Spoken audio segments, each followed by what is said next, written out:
Ok, pessoal. Então, dando continuidade ao curso de álgebra linear, eu vou, então, gravar a aula 4, né, que a gente vai discutir aqui a equação matricial AX igual a B. Vocês lembram que essa é a equação matricial que representa um sistema de equações lineares, né, que é a ferramenta de trabalho que nós estamos usando e que vamos usar o semestre inteiro. Então, eu quero discutir um pouco melhor as propriedades dessa equação, certo?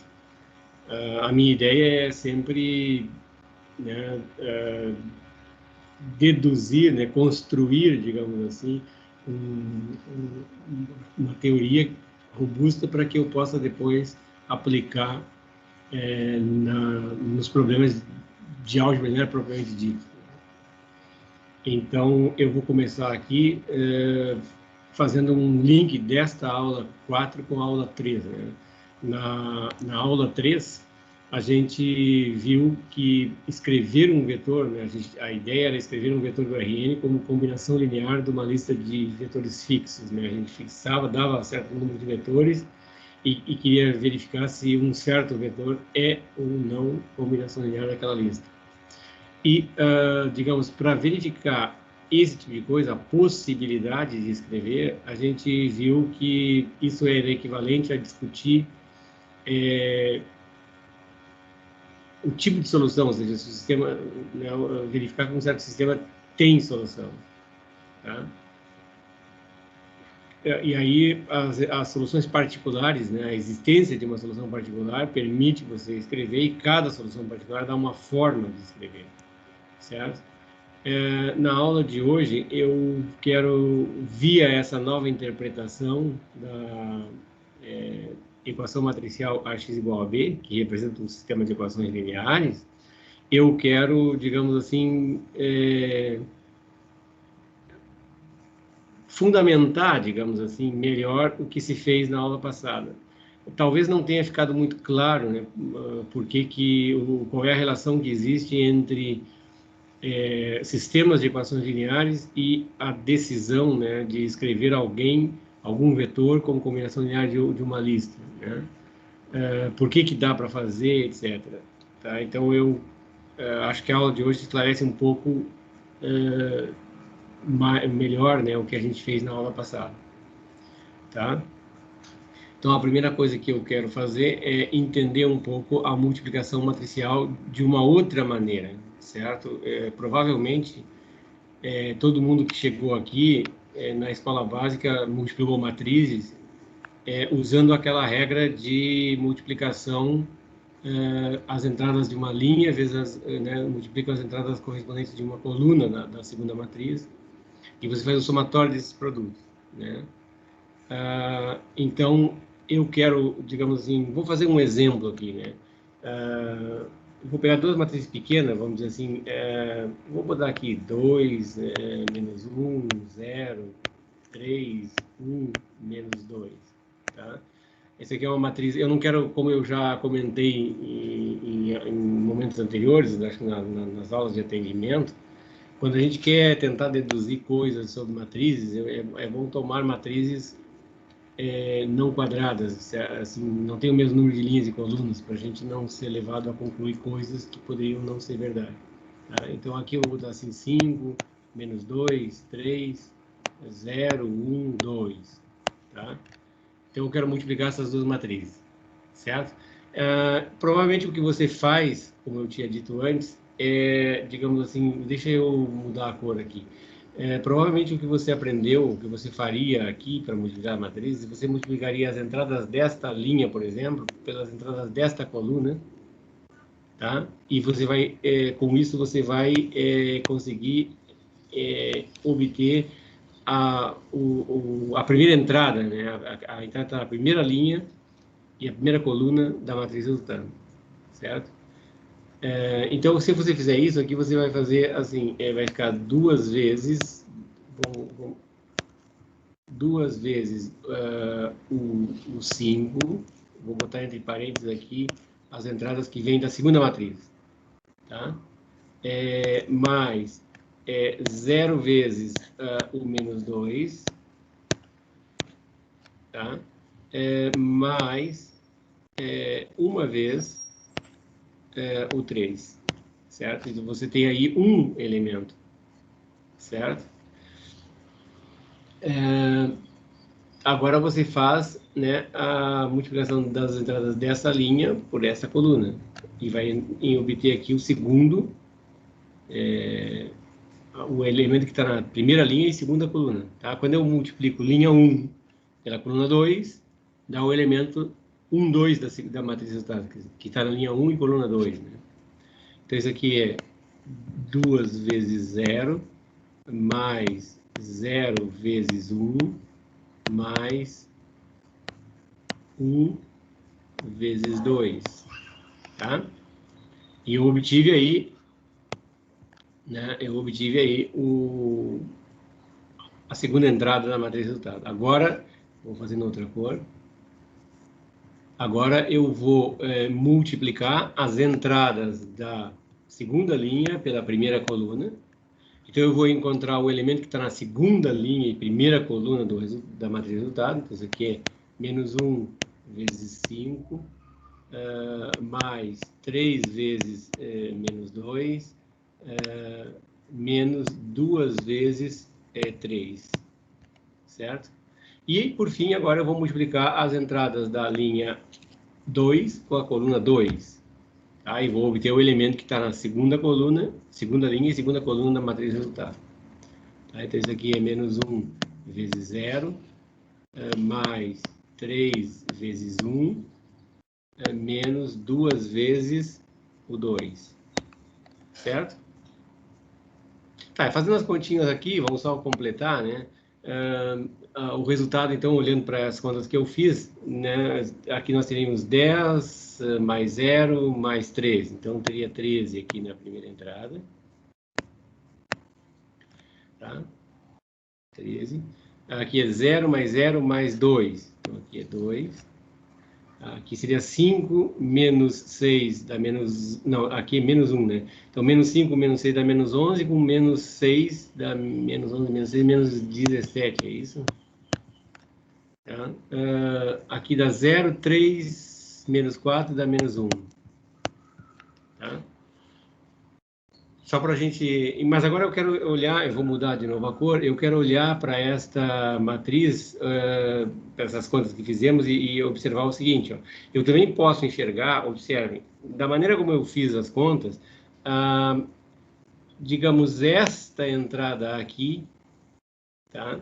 Multiplicou, né, a primeira entrada e a segunda entrada da primeira coluna, tá?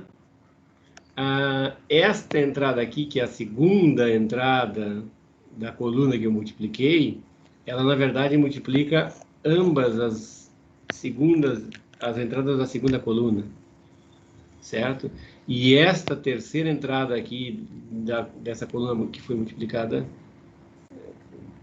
pela primeira matriz, ela na verdade está aqui, ó, tá? Ela multiplica a entrada da terceira coluna da matriz. Então, eu posso pensar assim, olha, por exemplo, essa conta que está aqui em cima, eu podia pensar assim, olha, eu fiz o seguinte, eu peguei 5, que é a primeira entrada da primeira coluna da matriz, e multipliquei a primeira coluna da matriz inicial. Tá? Depois eu multipliquei a segunda coluna da matriz, vou chamar essa matriz aqui de A, e essa aqui de B, porque senão a gente fica primeira matriz, segunda matriz, e o aluno vai... Então, eu vou dizer assim, quando eu multipliquei A por B, eu posso pensar que eu multipliquei a matriz A primeiro pela primeira coluna de B.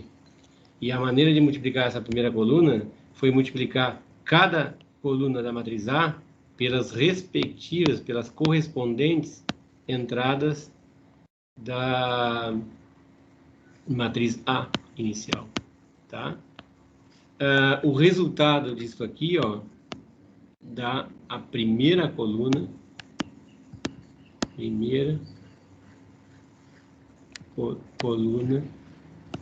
da matriz AB, tá? AB é essa matriz aqui, tá? Que é a multiplicação de A por B, certo? Vejam, se eu pensar desta maneira a multiplicação, certo? Eu estou, digamos, calculando as colunas da matriz resultado. A conta que eu fiz antes, que você provavelmente aprendeu a multiplicar matrizes no colégio, quando criança, você calculava entrada por entrada da matriz AB, certo? Multiplicando, fazendo o somatório do produto das entradas das linhas pelas colunas, certo? Mas eu posso mudar a estratégia, né? Então, vamos ver aqui. Se eu multiplicar... eu vou tomar nota aqui do que eu obtive, tá? No meu papel, porque eu vou, como eu tenho dito, né?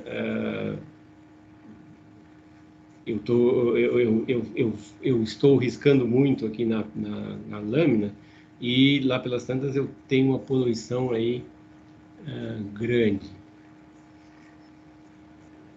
Tá? Então eu estou tomando nota aqui da multiplicação que eu obtive. Então aqui eu tenho 5 vezes 2 menos 1, menos 2 vezes 0, 3, mais 3 vezes 1 menos 2. Tá? Eu vou despoluir aqui e vou completo por exemplo, tá, eu vou continuar aqui, eu tenho que deixar uma cor aqui. Tá? A matriz que eu estava multiplicando era 2, 0, 1 na primeira linha, menos 1, 3, menos 2.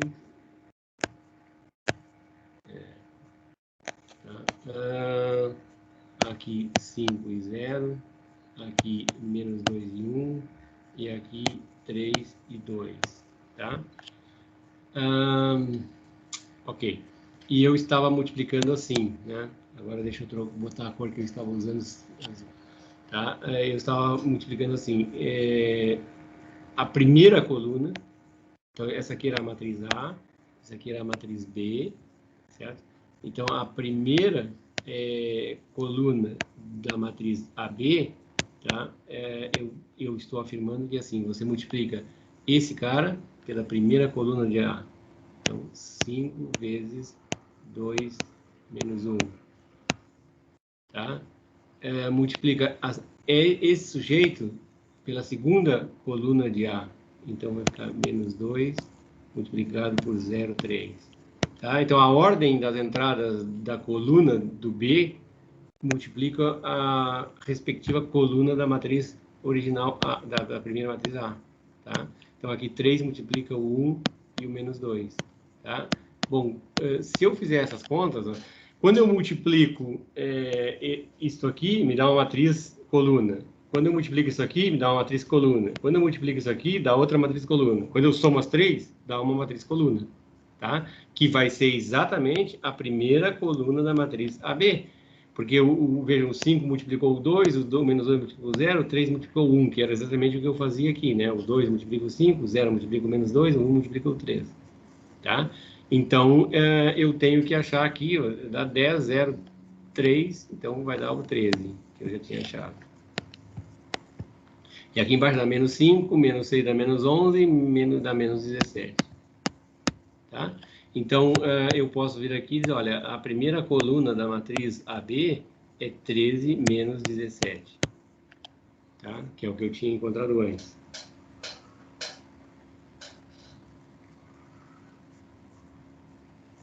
Certo? Agora, como é que fica? Vamos fazer uma outra cor. Tá? A segunda coluna da matriz AB, tá? Certo? Então, eu vou multiplicar as entradas da segunda coluna de B por cada uma das colunas de A. Então, a primeira eu multiplico 0, a primeira entrada da segunda coluna vezes a primeira coluna de A, certo? Depois, a segunda entrada da segunda coluna de B vezes a segunda coluna de A. Então, 1 vezes mais 1 vezes 0,3, tá? E depois, por fim, a terceira entrada da segunda coluna de B pela terceira coluna de A, 1 e menos 2, tá? Então, de novo, esse somatório aqui, eu estou somando matriz coluna, vai dar uma matriz coluna, que é exatamente o que eu estou procurando, a segunda coluna da matriz AB, certo? Então, aqui, por exemplo, eu vou fazer 0 vezes 2, 1 vezes 0, 2 vezes 1 dá 2, tá? Aqui eu vou fazer 0 vezes menos 1, 1 vezes 3 dá 3, aqui dá menos 4, dá menos 1, tá? Então, quer dizer que a segunda coluna da matriz AB, tá? Essa aqui, então, é a minha matriz AB, tá? Que foi obtida antes, tá? Então, eu tenho aqui uma outra maneira de enxergar a multiplicação matricial, tá? É claro, aqui eu multipliquei uma matriz A para uma matriz B, né? E eu disse, eu estou interessado em estudar a equação matricial AX igual a B. Bom, isso é uma multiplicação matricial, né? Só que, claro, eu estou multiplicando A quando eu faço AX igual a, né? Quando eu olho A vezes X, né? Quando eu faço esse produto matricial aqui, essa segunda matriz é só uma coluna, tá? Então, eu só vou fazer uma dessas continhas aqui. Mas a ideia é que isso funciona para qualquer tamanho, tá? Mas deixa eu falar isso agora genericamente. Isso aqui eu fiz um exemplo, funcionou, tá? E a gente tem que ver que isso funciona sempre, certo? Então, quando eu penso, né, essa que é a ideia, né?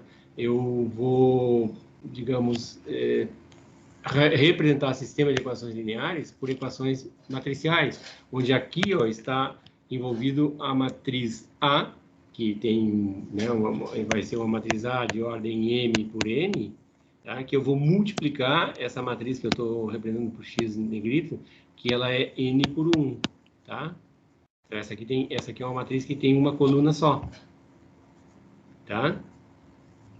Então, cada entrada dessa coluna multiplica uma coluna da matriz A. A outra entrada aqui, ó, multiplica a segunda, e assim vou fazendo. Tá? Porque essa matriz A aqui é uma matriz, digamos, maior, né? Tem N colunas. Tá? Então, cada entrada aqui multiplica a respectiva coluna da matriz A. Certo? Então, quando eu faço, né, digamos assim, você aprendeu no colégio, né, que o produto era somatório das entradas de uma linha de A pelas entradas da matriz coluna, no caso de fazer AX, né? Aqui eu estou trocando, né, isso aqui é o que você aprendeu no colégio, isso aqui é o que eu estou tentando fazer você enxergar agora, tá? Que ao multiplicar da maneira como você aprendeu no colégio, as primeiras entradas, né,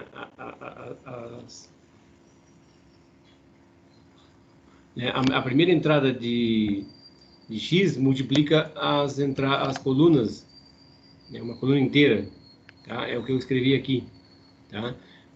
Aqui eu estou fazendo uma coisa genericamente, então isso aqui é a minha matriz A, isso aqui é a minha matriz X em negrito, aquela, e essa aqui é a minha matriz B, certo? E eu tenho aqui o sistema linear escrito de maneira matricial, tá?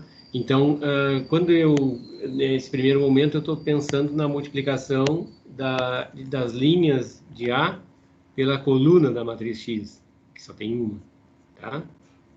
Então, vai dar um elemento aqui, ó. Então, eu estou calculando os elementos, elemento por elemento, certo? Então, na próxima tela, eu vou melhorar isso, né? Né, isso é o que eu tinha encontrado. Então, aqui, ó, eu estou observando, ó, que as entradas da primeira coluna de A, todas elas multiplicam pela mesma entrada da matriz X, que é o que eu escrevi aqui, ó. Isso é equivalente a você... Veja, isso que está aqui, ó, é uma matriz coluna, tá? E eu estou afirmando que essa matriz coluna, ela é dada por um somatório de matrizes coluna. Qual somatório? As colunas da matriz A multiplicadas pelo correspondente entrada da matriz X, da matriz coluna X, certo? Que é o que eu fiz antes, tá?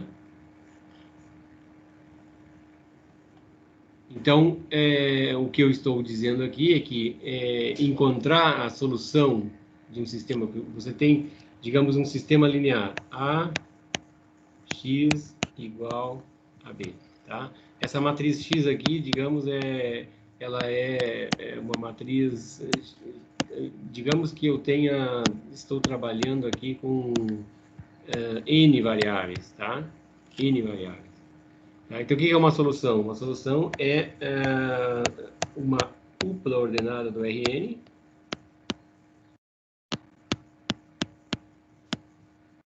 tá? Uma upla ordenada do Rn, em que quando eu coloco de maneira ordenada, né, a primeira entrada, né, da upla no lugar da primeira variável, a segunda entrada da upla na segunda variável e assim por diante, tá? E escrevo aqui no lugar do x, eu faço a multiplicação.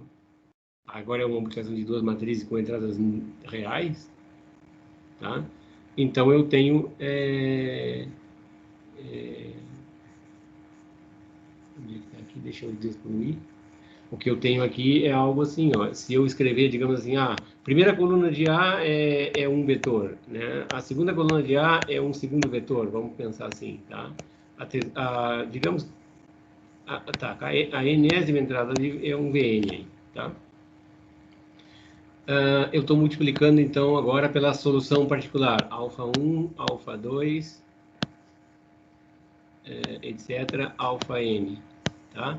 Então, pelo que eu acabei de escrever, isso aqui vai dar alfa 1 multiplicado por V1, mais alfa 2 multiplicado por V2, mais assim por diante, até alfa n multiplicada por Vn, certo? O que eu estou fazendo aqui, multiplicando a entrada da matriz coluna pela coluna correspondente da matriz A. Isso aqui é a minha matriz A, isso aqui é a minha matriz. Agora não é mais X. Agora não é mais X, agora é... Vou apagar aqui. Agora eu já... Isso aqui é uma solução particular. Tá? Então, o que aconteceu aqui, ó? Tá? Eu obtive na linguagem da aula passada, uma combinação linear das colunas de A. Certo? Então, quando eu multiplico uma matriz A, N por N, por uma matriz coluna N por 1, o resultado me dá uma combinação linear das colunas de A com coeficientes dados pelas entradas dessa matriz coluna. Tá? Então, o que eu disse aqui é encontrar uma solução particular de um sistema é o mesmo que encontrar escalares, números reais, de modo que possamos escrever a matriz coluna B, matriz de termos independentes, tá? Como somatório de múltiplos escalares das colunas de A. Bom, somatório de múltiplos escalares é o que a gente chamou de combinação linear. Tá? Então, isso é o que eu escrevi ali, né? Naquele nosso exemplo, AX igual a B, né? Essa aqui era a minha coluna B, de termos independentes, então ela ficou escrita como uma combinação linear. Tá? Se eu tenho escalares que são números reais, né? Que formam né? Estou imaginando aqui que alfa 1, alfa 2 até alfa n, tá? Isso aqui né, uma n upla do Rn é uma solução particular, certo? Então essa igualdade aqui se verifica. Então digamos, encontrar uma solução particular é o equivalente a dizer que você encontrou uma maneira de escrever a coluna B de termos independentes como combinação linear das colunas da matriz de coeficientes A, certo? Então essa é a interpretação que eu quero dar para a multiplicação matricial. E essa é a maneira, digamos assim, natural de se enxergar a multiplicação matricial. Embora a gente tenha aprendido no colégio básico, né? Quando começamos a trabalhar com matrizes, a gente aprendeu aquela outra multiplicação que às vezes eu tenho dito para os meus alunos, né? Quando você aprende, por exemplo, a somar matrizes, você soma elemento correspondente com elemento correspondente. Né? São uma matriz do mesmo tamanho, dá uma matriz com aquele tamanho. Quando você multiplica escalar por matriz, você multiplica cada entrada pelo escalar. Tudo isso parece natural, né? É bem natural, acho que ninguém tem dificuldade de entender isso.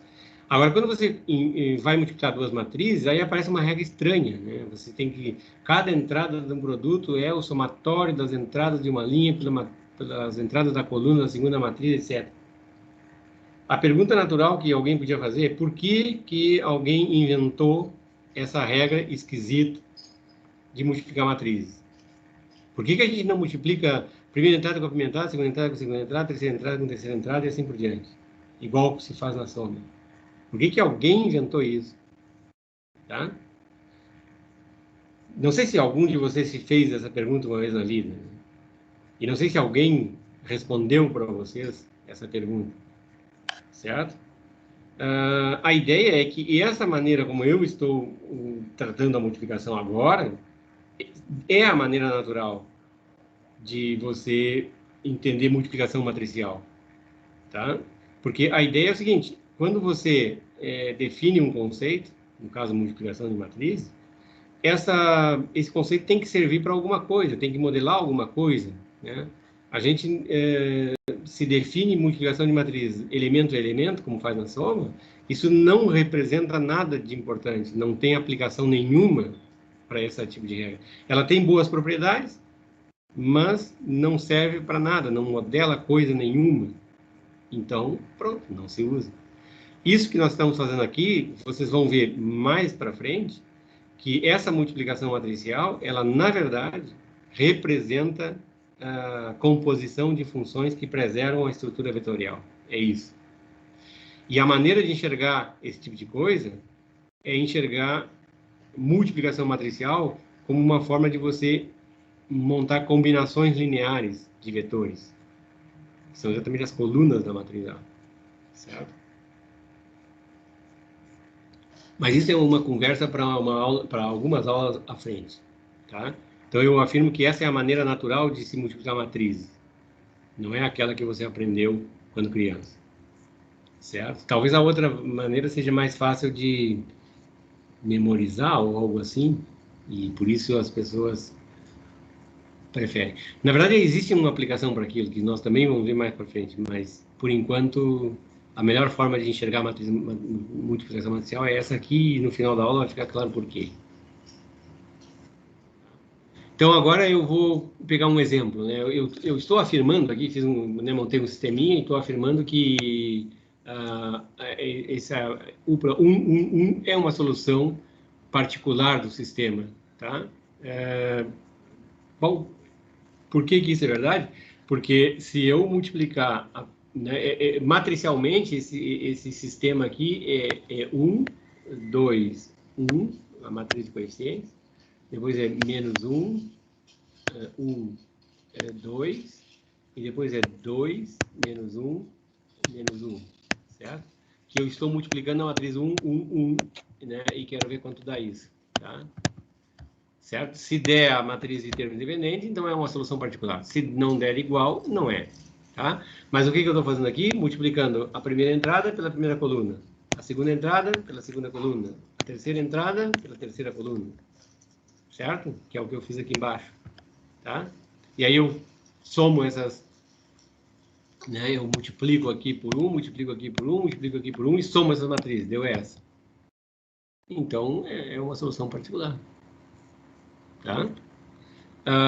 Por exemplo, eu estou dizendo aqui que esta UPLA ordenada não é uma solução particular. Porque, de novo, eu vou ter que multiplicar agora, de novo, aqui eu vou botar no cantinho, eu vou multiplicar a matriz 1, 2, 1, menos 1, 1, 2, tá? 2, menos 1, menos 1, tá? Por 0, 1 e 2. Tá? E vou ver quanto dá isso. Tá? Se der igual a isso, a coluna de termos independentes, então isso é uma solução particular. Se não der igual, não é. Tá? Então, eu multipliquei a primeira coluna da matriz de coeficientes pela primeira entrada da solução particular, multipliquei a segunda entrada da matriz de coeficientes pela segunda entrada da solução particular, multipliquei a terceira coluna de A pela terceira entrada da solução da candidata à solução particular, Tá? Somei essas três matrizes, obtive isso, que não é igual a isso. Tá? Portanto, isso aqui não é uma solução particular. Tá? Então, digamos, determinar quais são as soluções de um sistema seria determinar todas as maneiras que você pode escrever as colunas, combinação linear das colunas de A igual a coluna B. Certo?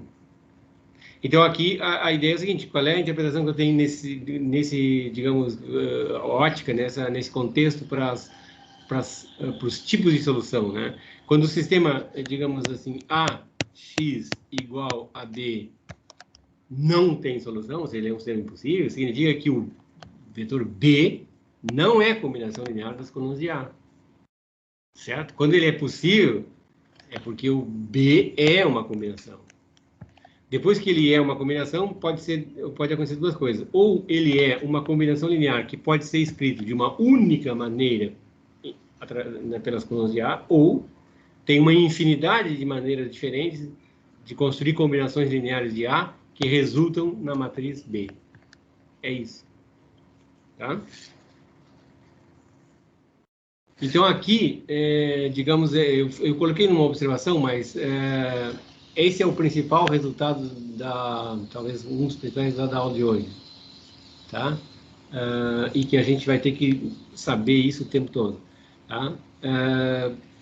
Um sistema AX igual a B tem solução, C só C, a matriz coluna de termos dependentes é uma combinação linear das colunas da matriz de coeficientes do sistema. Tá? E aqui eu estou dizendo mais, né? Cada solução particular dá uma forma distinta de escrever uma tal combinação. Certo? Então, vamos fazer um exercício nesse sentido, tá? Eu pego aqui a matriz A, 3×3, pego uma matrizinha B qualquer aí, 3×1, e eu quero saber se, o exercício verifique se o sistema AX igual a B tem ou não solução.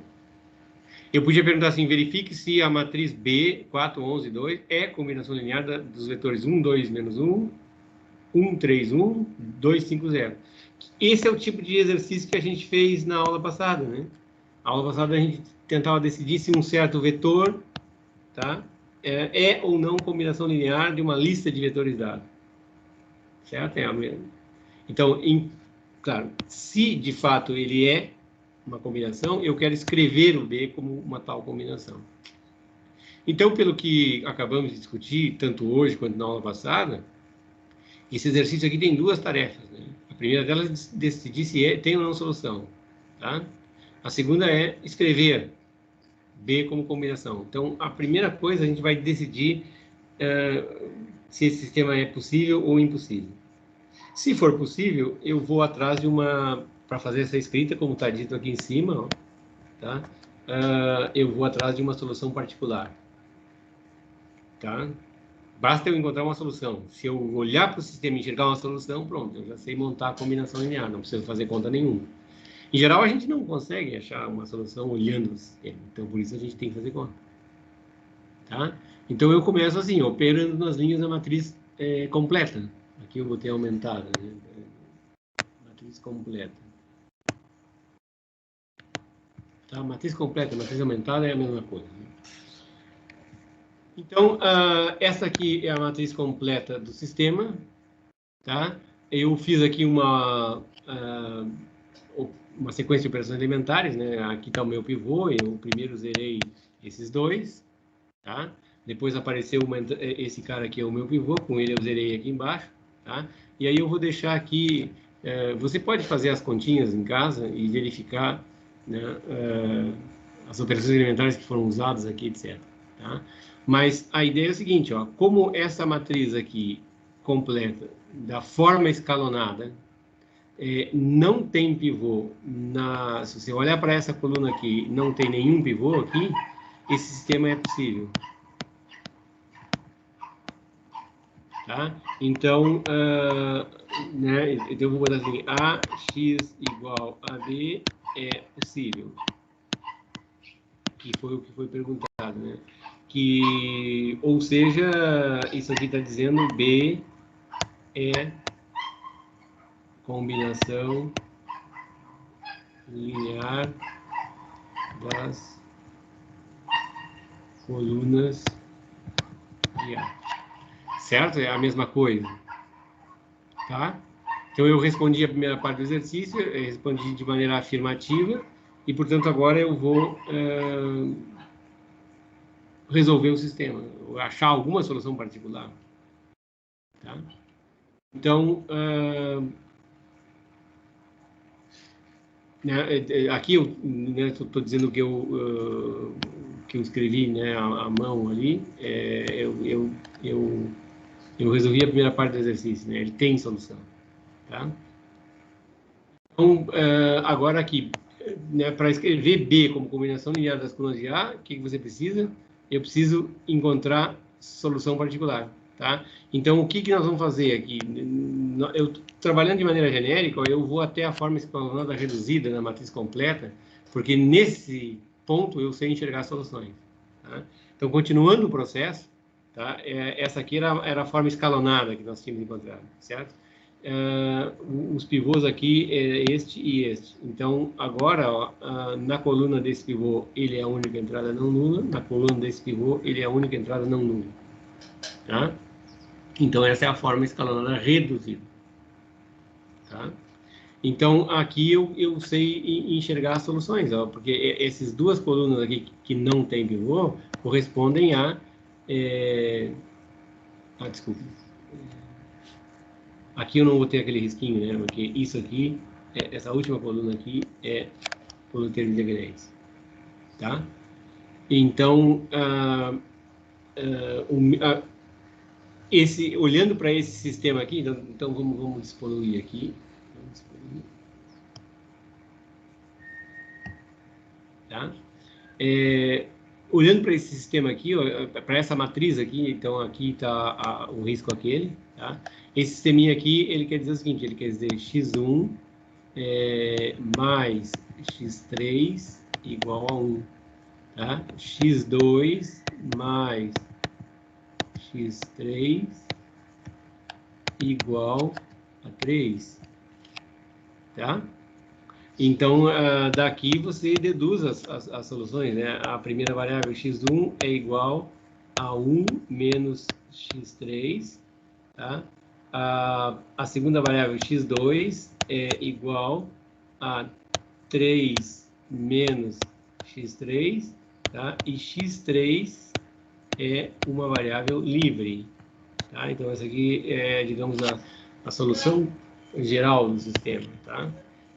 Que significa dizer que as duplas, as ternas ordenadas da R3 que são a solução é assim, a primeira entrada é 1 menos x3, a segunda entrada é 3 menos x3, e aqui tem um x3 que é livre, tá?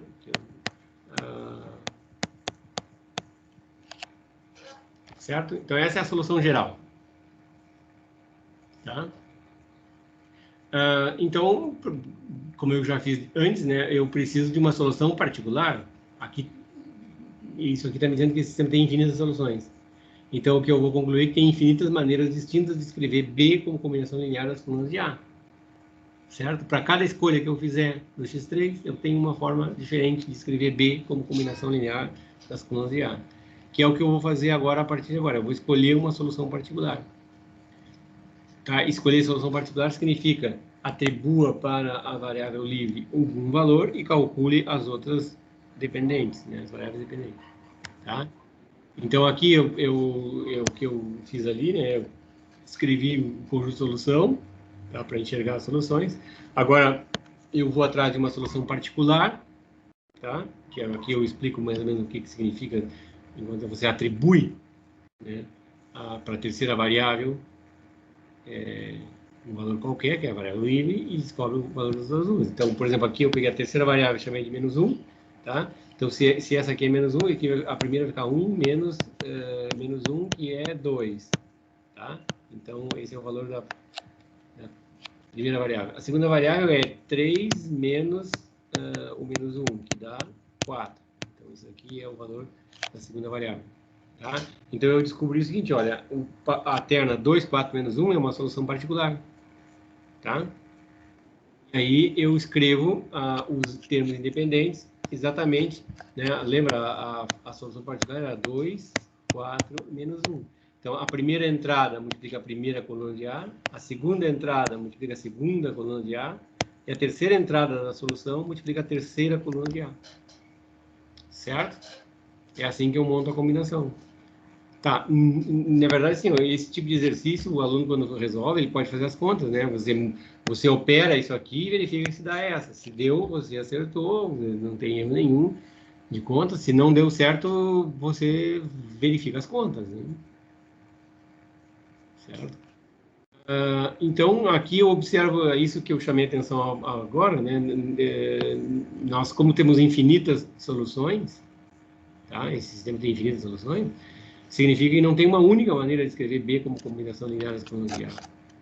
Você pode escolher uma outra solução particular, por exemplo, se você fizer Z igual a 3, tá? Aí você vai fazer as continhas, vai encontrar x igual a menos 2 e y igual a 0, o que vai lhe dizer que essa terna também é uma solução particular.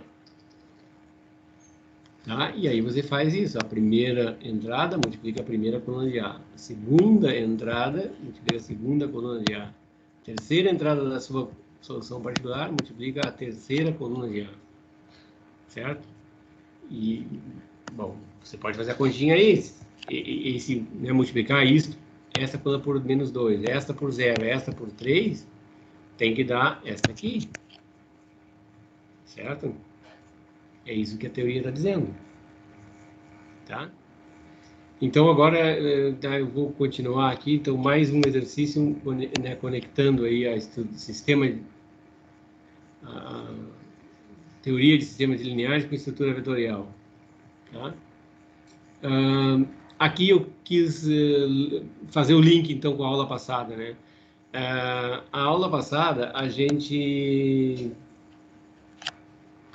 determinou conjuntos gerados por uma lista de vetores, tá? E a gente viu que era exatamente, quer dizer, esse aqui é um exercício que pergunta a mesma coisa, o item A e o item B perguntam exatamente a mesma coisa. No item A você tem a pergunta é feita na linguagem de sistemas de equações lineares. Eu quero determinar condições para que um sistema AX igual a B tenha solução. Ou seja, eu posso dizer de outra maneira assim, quais são os termos independentes que eu posso escolher de modo que esse sistema AX igual a B tenha solução. Tá? E no segundo item B, eu quero determinar o conjunto gerado pelos vetores. Esses vetores aí são exatamente as colunas da matriz A, né? Certo? Eu quero saber quais são todos os vetores do R3 que podem ser escritos como combinação linear desses três vetores aqui. Tá? Então, você tem, pelo que fizemos até agora, né, B é combinação linear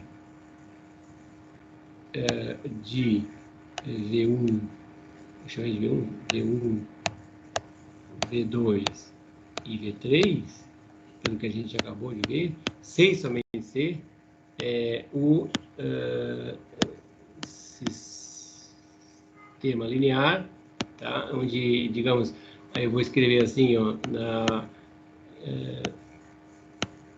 na primeira coluna você bota V1, na segunda coluna você bota V2, na terceira coluna você bota V3, aqui variável igual a B, tá?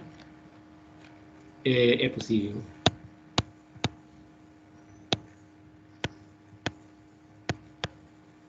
Certo? Então, quando você discute isso, você está trabalhando na linguagem de sistema de equações lineares. Quando você discute isso, você está trabalhando na linguagem de álgebra linear. Tá? E aqui está o link. É por isso que a gente diz que sistemas de equações lineares é a ferramenta que a gente vai trabalhar. Tá? Aqui estão os nossos algoritmos. E aqui estão os nossos problemas que a gente pretende resolver. Certo? Então, como eu observei, né, eu estou chamando a atenção que o item A e o item B desse exercício, eles, na verdade, são equivalentes, né? Fazem a mesma pergunta, tá? Na verdade, olhando para essa linguagem aqui, ó, você vai fazer o quê? Você vai pegar a matriz completa desse sistema, vai escalonar e vai olhar quais são as condições que você tem que exigir nas entradas da matriz B para que a forma escalonada não apresente um pivô na última coluna, na coluna dos termos independentes. Tá? É isso que é a mesma coisa que fazíamos na aula passada. Certo? Então, aqui eu estou dizendo, vou resolver essas duas questões simultaneamente, operando nas linhas da matriz completa, né? Então, aqui está a matriz completa, tá? Eu fiz o escalonamento, ou seja, esse aqui é o meu pivô, primeira coisa, zerei esse pessoal que está aqui, apareceu esse sujeitinho aqui, que é diferente de zero, usei ele como pivô, zerei esse elemento aqui, tá? E aí eu obtive a minha forma escalonada, que é isso aqui, tá? Na verdade, para ele ser possível, a minha forma escalonada tem que ser isso aqui. Tá? Isso que aparece aqui, ó, não pode ser se for diferente de zero, é um pivô, e não pode ser pivô. Tá? Então, eu tenho que exigir, a minha condição é, eu tenho que exigir que isso aqui seja igual a zero, porque ele não pode ser um pivô. É por isso que eu igualo a zero. Né? Tem alunos que às vezes perguntam, por que botou igual a zero? É porque eu não quero que essa entrada seja um pivô. Certo? Porque se for diferente de zero, isso é um pivô. Tá? Então, essa é o que eu escrevo aqui, ó. Essa entrada aí não pode ser um pivô. Para não ser um pivô, tem que ser igual a zero. Tá? Então, a condição que eu tiro é essa aqui. Isso aqui tem que ser zero. Tá? Mas isso aí pode ser reescrito dessa maneira. Tá? Eliminando denominadores ali, etc. Tá? Então, eu vou responder as duas perguntas na linguagem adequada. Tá? Vou dizer assim, olha, o sistema AX igual a V é possível C só C, as entradas A, B e C da matriz coluna V satisfazem essa condição. Certo? E o item B, vou dizer, olha, o conjunto gerado pelos vetores V1, V2 e V3 é isso aqui, são as ternas do R3 que cumprem essa propriedade. Tá? Eu só vou escrever de maneira diferente. Certo? E aqui só, né, olha, esse aqui é uma solução, por quê? Porque se eu substituir, digamos, eu verifico que essa igualdade aqui, ó, né, colocando o A igual a 1, o B igual a 1, o C igual a 1, nessa equação se verifica, tá? E esse cara não está no espaço gerado, no conjunto gerado, porque se eu colocar A igual a 2, B igual a menos 1, C igual a 3, isso não dá zero. Tá? Então, a ideia aqui foi só chamar a atenção de que, olha, quando eu coloco essa condição aqui, né, olha, o meu conjunto é as ternas do R3 que cumprem essa propriedade, eu estou dizendo quem pertence e quem não pertence ao conjunto. Quem satisfaz a condição pertence, quem não satisfaz não pertence. Tá? Então, agora, uma das coisas que a gente pretende no futuro é detectar, encontrar conjuntos geradores para um espaço de vetores. Tá? Eu vou fazer isso aqui para o RN, mas a gente vai estar interessado em depois outros espaços de vetores. Certo? Como é que eu encontro conjuntos geradores? Certo? Aqui eu estou dizendo, olha, por simplicidade, eu vou trabalhar no R3, que eu enxergo geometricamente, né? Mas eu quero chamar a atenção que os argumentos são completamente geral e eles servem para qualquer N, digamos assim. Tá? Então, eu vou começar com um exemplinho do tipo assim, determine o conjunto gerado por esses vetores aqui. Tá? Claro, aqui o aluno mais esperto pode assim, se eu quero fazer um exercício para detectar quando é que um conjunto gera todo o espaço, provavelmente o professor Alverim escolheu vetores que geram o espaço, né? Senão o exercício é furado, né? O objetivo. Mas quando eu monto, determino o conjunto gerado, eu não sei que conjunto é isso. Tá? Isso é um pedaço do R3, mas não sei qual pedaço. Tá? Então, vamos resolver da maneira como fizemos o anterior, né? Pelo que a gente discutiu até agora, eu quero saber para quais valores termos dependentes um sisteminha desse é possível, tá? Então, de novo, eu opero na matriz completa do sistema, tá? E a ideia aqui é a mesma, eu tenho que exigir que não apareça nenhum pivô nos termos independentes. Mas aí você olha, aqui está a forma escalonada, tá? Quem são os pivôs? É o 1, o 1 e o 4, certo? Nenhum deles está na coluna de termos independentes, certo? Então, isso aqui quer dizer o seguinte, todos os vetores ABC são uma combinação linear desses 4 vetores do R3, tá? Então, ou seja, o que eu estou dizendo aí é que esse sistema AX igual a B é sempre possível, tá? Quaisquer que seja o A, o B e o C reais, que são as entradas do meu vetor B. Tá? Aqui o B é negrito, né, que é um vetor, e aqui B, o outro B ali não é negrito e é um número real. Tá? Essa é que é a minha conclusão. Na linguagem de sistemas de equações lineares é que todos os sistemas são possíveis. Certo? Que é o que eu estou querendo dizer aqui. Qualquer escolha das entradas ABC, você tem um sistema linear aqui possível, porque os pivôs aparecem todos na matriz de coeficientes. Tá?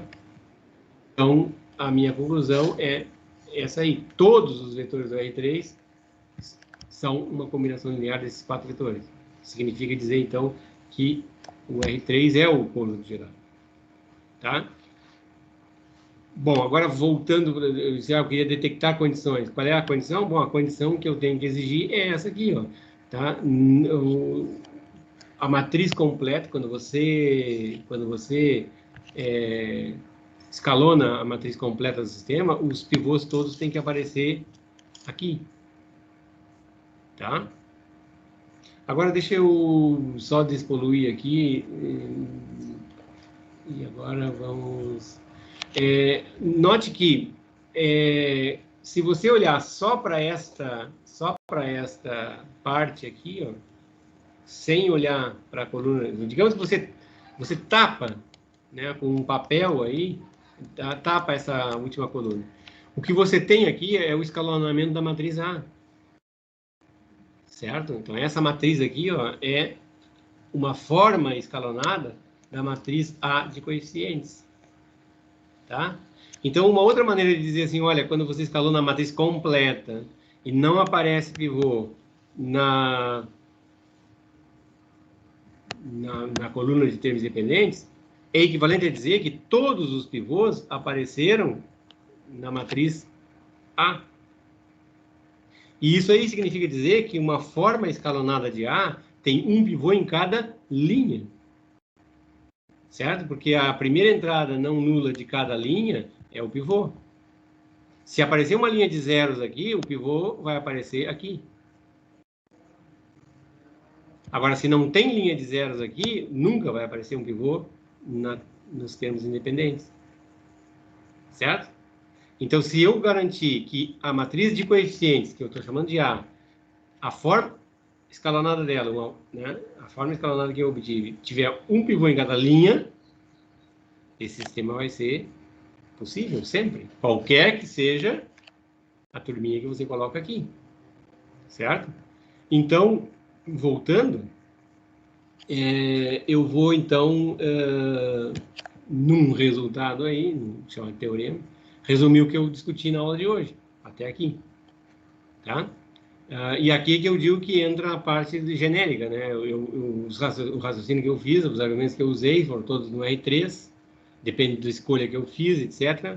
Mas a ideia é que eu quero que vocês enxerguem que tudo que eu fiz não depende das entradas, das matrizes, né? Então, eu vou dizer o seguinte, olha, uma lista de vetores, tá? Você dá uma lista de vetores, certo? Eu quero saber quando é que isso, gerado por eles, dá o Rn.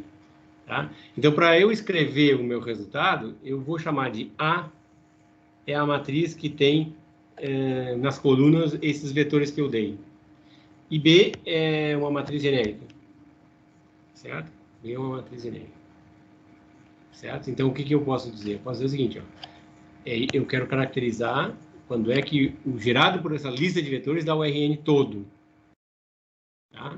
Então, por definição, isso é verdade se o sistema AX igual a B for possível para qualquer escolha de B. Porque aqui eu estou usando que resultado? O resultado é o seguinte: um sistema é possível se o B é combinação linear das colunas de A. Tá? Então, o sistema AX igual a B é possível para qualquer escolha. Note, B era uma matriz genérica. Tá? Então, qualquer escolha que eu fizer, o sistema tem solução. Tá? Então, agora, olhando, isso aqui é o resultado, né, que veio da aula de hoje. Tá? Agora, quando é que eu sei que um sistema é possível? Olhando para as aulas anteriores. Quando a forma escalonada da matriz completa não possui pivô na coluna inteira independente. Veja aqui eu escrevo assim, ó, as formas escalonadas não são unicamente determinadas, depende da escolha das operações. Então eu boto assim, uma forma escalonada qualquer, porque significa assim, você não tem que testar, você não tem que achar todas as formas escalonadas e ver que nenhuma delas tem pivô. Basta que você encontre uma. Se isso acontecer para uma delas, vai acontecer para todas. É isso que a gente já discutiu antes. Então, qualquer forma escalonada que você encontrar da forma da matriz completa não pode possuir pivô na coluna inteira independente, que é exatamente a última coluna. Tá? E isso aqui significa, como eu disse para vocês, se eu apagar em todo o escalonamento a última coluna, o que eu obtenho é o escalonamento da matriz A. Certo? Então, uma forma qualquer escalonada de A tem que possuir, agora, possui um pivô em cada uma de suas linhas, que é aquele argumento que eu acabei de usar. Tá? Para que essa aqui não tenha pivô nos termos independentes, esta aqui, só a matriz A agora, veja que não é a mesma coisa. Aqui eu falo da matriz completa, aqui eu falo da matriz A. Então, a matriz A tem que ter pivô, um pivô em cada linha. Certo? Então, esse é o meu resultado. Tá? Digamos assim, algoritmicamente, você pode pensar assim, olha, é o exercício que eu vou fazer agora. Isto aqui acontece sem só ser uma forma escalonada da matriz A. Quem é a matriz A? A matriz A é aquela matriz que você bota os vetores da lista, que você está tentando verificar. De volume. Tá? Então, vamos fazer um exercício. Tá? Eu quero saber se esses vetores aqui geram R4. Tá? Então, digamos assim, se eu fosse resolver isso aqui na aula passada, eu ia montar um sistema de equações lineares com um termo independente genérico, ia escalonar isso, ia encontrar condições para que não existisse um pivô na última coluna. Pelo teorema agora, você economiza escrita, né? Porque você não precisa olhar para o termo independente, você olha para a matriz A de coeficientes. Tá? Note, ó, esta primeira coluna é o primeiro vetor, a segunda coluna é o segundo vetor, a terceira coluna é o terceiro vetor, a quarta coluna é o quarto vetor da. Então, a ideia é o seguinte, usando o resultado anterior, eu vou escalonar essa matriz, se tiver um pivô em cada linha, isso gera o R4. Se tiver uma linha sem pivô, isso não gera. Certo? Então, fazendo as continhas, aí depois eu vou pedir que vocês, aqui eu vou começar, né, para evitar a gente perder tempo escalonando toda hora, vocês façam esse escalonamento, tá? Aqui o escalonamento deu isso aqui, né? A gente achou esses pivôs. E o que aconteceu? Tem uma linha de zeros, tá? Então essa matriz aí não tem pivô, um pivô em cada linha, certo? Então a minha conclusão é que esses 4 vetores que eu dei não geram o R4. Aqui, ó, até para auxiliar vocês, eu coloquei a lista de operações elementares que eu usei para sair daqui e chegar aqui. Como eu estou numa forma escalonada, como a gente já viu isso não é a única, você pode fazer uma outra sequência de operações limitadas e encontrar outra matriz escalonada, mas a ideia é que você vai ter que encontrar uma linha de zero, tá? Igual como eu encontrei.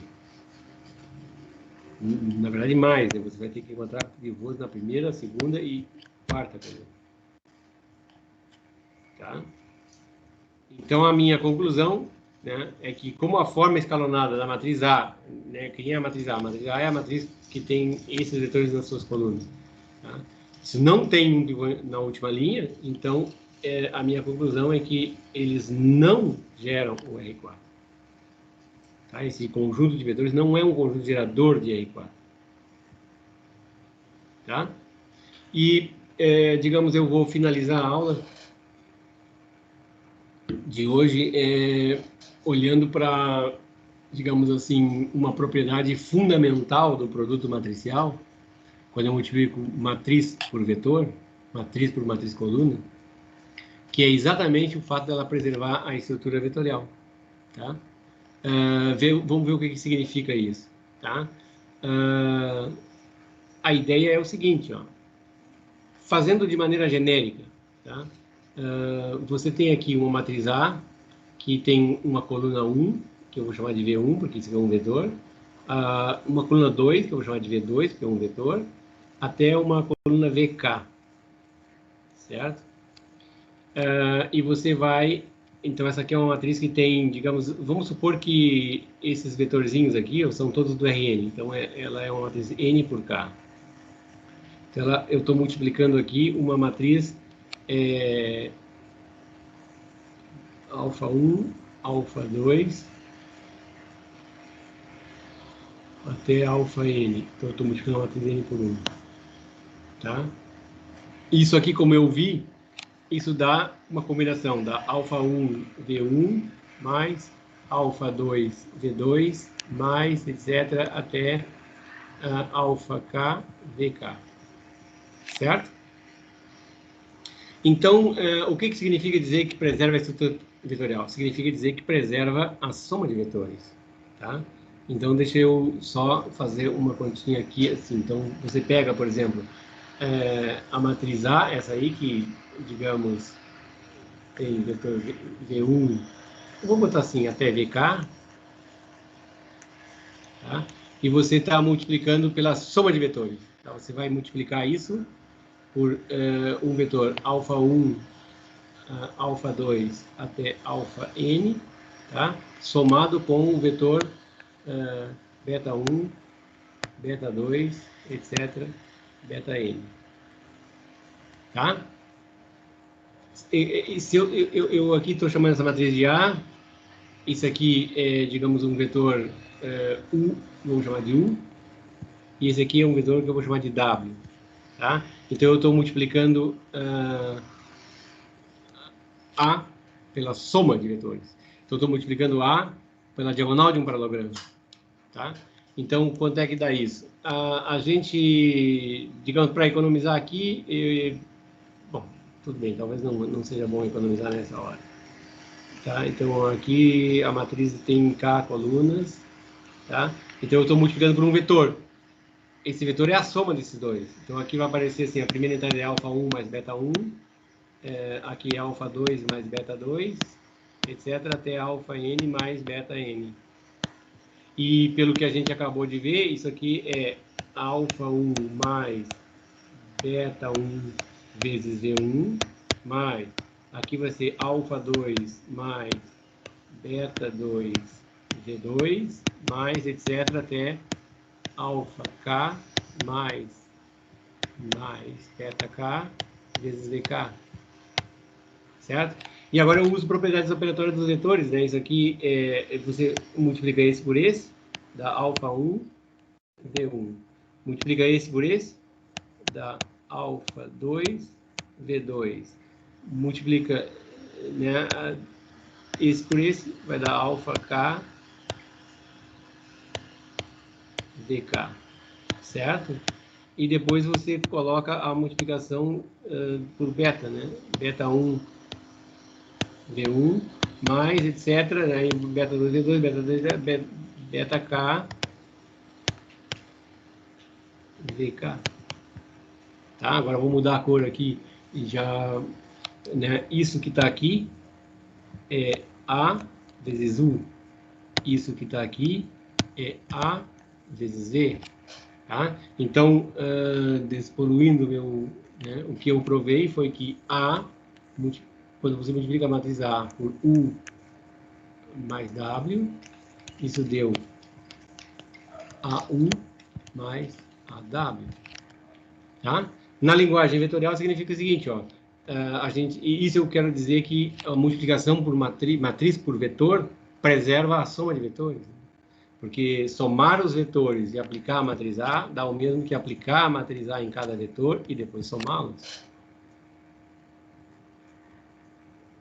Tá? E o mesmo vai acontecer quando você multiplicar a matriz a TVK, digamos assim, por alfa vezes um vetor U. Tá? Quando você vai multiplicar essa matriz aqui, você multiplica primeiro esses caras aqui, tá? Então, você vai ter a sua matrizinha aqui, V1, VK, multiplicando alfa, alfa 1, alfa 2, etc. Tá? Então, você vai ter uma coisa do tipo assim, vamos despoluir aqui, você vai ter aquilo igual a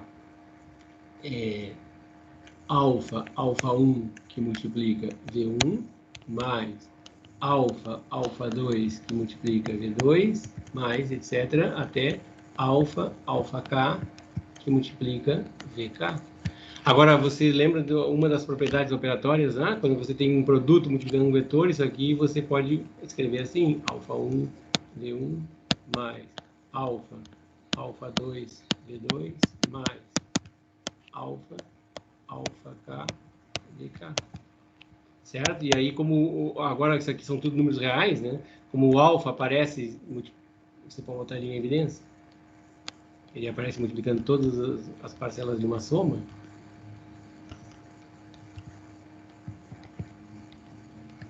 Isso também é propriedade de vetores, né?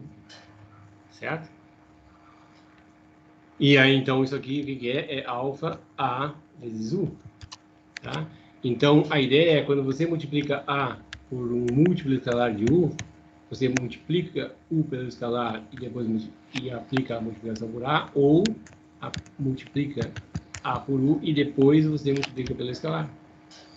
Certo? Então, isso que quer dizer preservar estrutura vetorial. Então, essa é a grande importância da multiplicação matricial. E foi pensando nesse tipo de coisa que se bolou a multiplicação matricial, certo? E que depois virou aquela outra regrinha que vocês aprenderam no colégio. Tá? Mas sobre isso aqui, essa última parte, esse resultado, nós vamos voltar a trabalhar com isso, certo? Porque, na verdade, o que está acontecendo, já que eu falei até aqui, vou continuar falando, uma matriz n por n, tá? Quando multiplica, digamos, um vetor v n por 1, tá? O resultado disso aqui dá uma matriz AV, mas essa matriz aqui, ela tem entradas n por 1, tá? Então, digamos, você está, pela multiplicação por A, você está transformando vetores de n componentes em vetores de m componentes. Então, isso aqui é uma função, né, entre o conjunto de vetores. E lembra, eu disse numa aula anterior que o objetivo da álgebra linear é estudar espaços vetoriais, que são conjuntos que se comportam como vetores euclidianos, vetores do Rn, e as funções entre esses conjuntos que preservam a estrutura vetorial. Então, eu estou dando exemplo para vocês de uma função entre conjunto de vetores que preserva a estrutura vetorial. Qual é essa função? Multiplicação por uma matriz. Certo? Multiplicação por uma matriz. É isso que eu quis dizer na primeira aula de álgebra linear, se vocês lembram. A ideia de você representar as coisas matricialmente não é porque é bonitinho matrizes. Não é porque eu sei trabalhar com matrizes. É porque o contexto das matrizes representam o que eu quero estudar. Certo? É por isso que se usa matriz. Tá? Então eu vou ficando por aqui. Vou encerrar a aula de hoje. E tenham todos um bom semestre.